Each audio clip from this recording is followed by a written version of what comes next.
Welcome, Classic Rock fans, to a short video about Yes, where we discuss the lineup possibilities. It was always said of this band that they were effectively Chris Squire and whoever else turned up.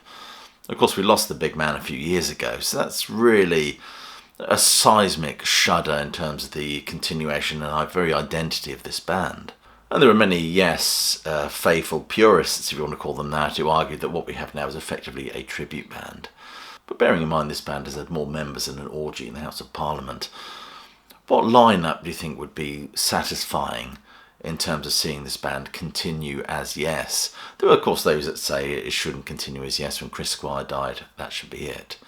And there are those that are calling for the return of John Anderson. And then we get this incarnation of Yes. It seems to be constantly struggling to win over the more hardcore fans, really.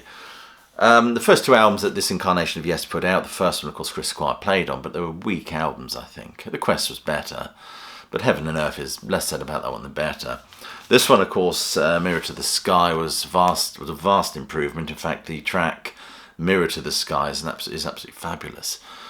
I quite enjoyed this album. The only criticism of this album I would make would be that I'd like a more dominant or forceful presence in terms of the keyboards on this, but not a bad record at all. Anyway, in terms of the lineups, where do you begin? Of course, the current lineup of this band are John Davison, Steve Howe, Jeff Downes, Billy Sherwood and Jay Shellen, which bears no resemblance at all to the original lineup of this band, featuring John Anderson, Chris Squire, Peter Banks, Tony Kaye and Bill Bruford. A lineup that released two fairly solid albums as they were trying to thrash out what their sound would be. But for many, the Yes sound was very much cemented with the Yes album from 1971, which saw the inclusion of Steve Howe, used to playing Tomorrow, and some of those psychedelic bands. Of course, Steve Howe makes a massive contribution to this album. It's a real game changer and sets the band on their path towards what they would be in the 1970s. Steve Howe is so instrumental to this band, I think. And Fragile saw Rick Wakeman join the band, and we get kind of what is known as the classic lineup of this band. The classic lineup, of course, featuring Chris Squire, Steve Howe, John Anderson, Rick Wakeman and Bill Bruford on drums. And of course Bill Bruford leaves after Close to the Edge and is replaced by Alan White, another fantastic drummer, all still part of that classic lineup.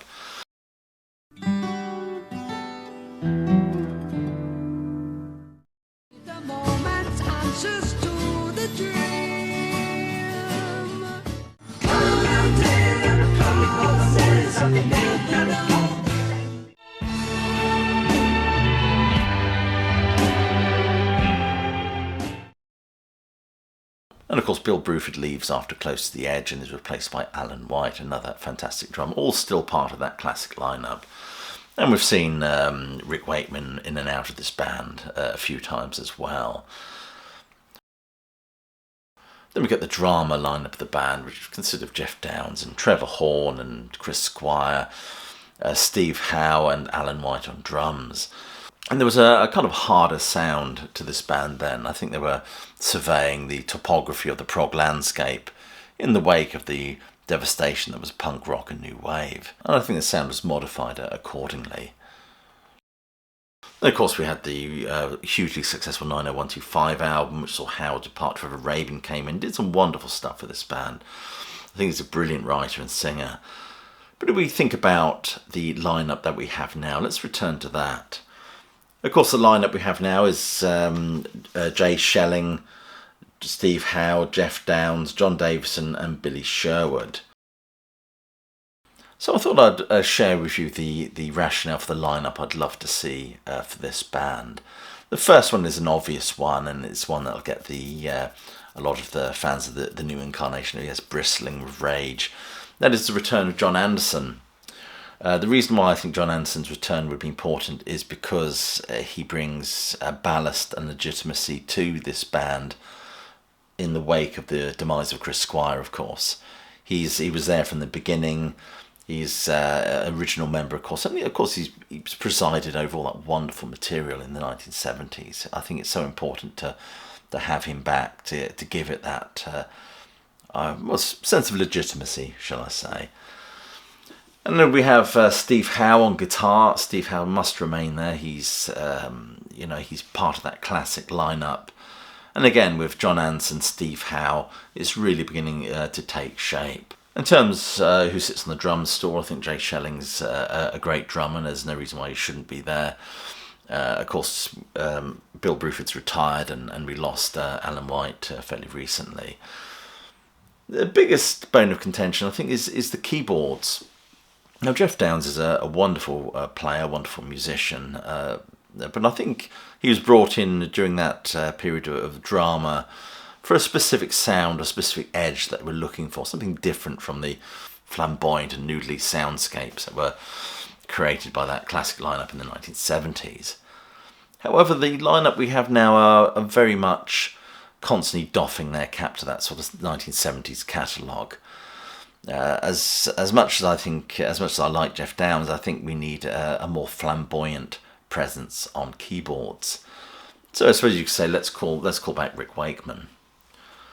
Problem I have with Rick Wakeman is, first of all, the impression I get is that Steve Howe and Rick Wakeman don't particularly get on that well. Why do I say that? I say that from reading Steve Howe's autobiography, where the very opening chapter of that book is him quite viciously criticising Rick Wakeman for his performance at the Rock and Roll Hall of Fame. And throughout that book, we get a lot of disparaging snips at Wakeman from Howe. He's constantly referring to him as our pub-loving friend, which seems to suggest there's no love lost between them. Whether those two could work together again, I don't know.